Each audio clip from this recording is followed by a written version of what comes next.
16 বছরের কম বয়সী শিশুদের জন্য সামাজিক যোগাযোগ মাধ্যম ব্যবহারে নিষেধাজ্ঞা আরোপ করেছে অস্ট্রেলিয়া।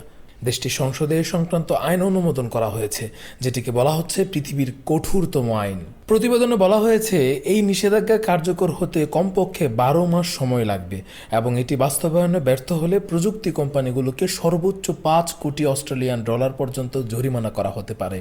দেশটির প্রধানমন্ত্রী অ্যান্থনি আলবানিজ বলেন, সামাজিক যোগাযোগ মাধ্যমের ক্ষতিকর প্রভাব থেকে তরুণ প্রজন্মকে রক্ষা করার জন্য এই আইন প্রয়োজন। এই বিষয়টিতে দেশটির অনেক বাবা মাও একমত পোষণ করেছেন। তবে সমালোচকরা বলছেন, এই নিষেধাজ্ঞা কিভাবে কার্যকর হবে এবং গোপনীয়তা ও সামাজিক সংযোগের উপরের প্রভাব কেমন পড়বে তা এখনও অস্পষ্ট। শিশুদের সামাজিক যোগাযোগ মাধ্যম ব্যবহারে নিষেধাজ্ঞা দেওয়ার প্রচেষ্টা এবারই প্রথম নয়। তবে সামাজিক মাধ্যম ব্যবহারের ন্যূনতম বয়সসীমা 16 বছর নির্ধারণ করাটা সর্বোচ্চ।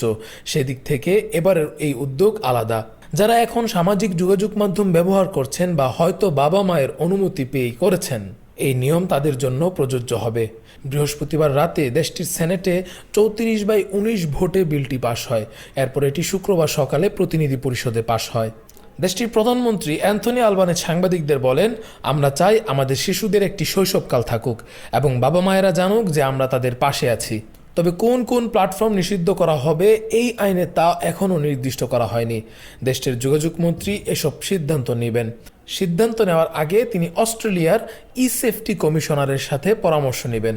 তবে মন্ত্রী মিশেল বলেছেন, নিষেধাজ্ঞার মধ্যে স্ন্যাপচ্যাট, টিকটক, ফেসবুক, ইনস্টাগ্রাম ও এক্স অন্তর্ভুক্ত থাকবে। গেমিং ও মেসেজিং প্ল্যাটফর্মগুলো এ থেকে অব্যাহতি পাবে। সেই সঙ্গে অ্যাকাউন্ট ছাড়াই যেসব সাইটে প্রবেশ করা যায় তা নিষিদ্ধ হবে না, যেমন ইউটিউব। দেশটির সরকার বলেছে, এই নিষেধাজ্ঞা কার্যকর করতে তারা বয়স যাচাই প্রযুক্তির উপর নির্ভর করবে এবং বিভিন্ন বিকল্প আগামী মাসগুলোতে পরীক্ষা করা হবে। সামাজিক যোগাযোগ মাধ্যম প্ল্যাটফর্মগুলোর উপরই এই প্রক্রিয়া চালানোর দায়িত্ব থাকবে। Rakibul Islam Rais, face the people, desk report.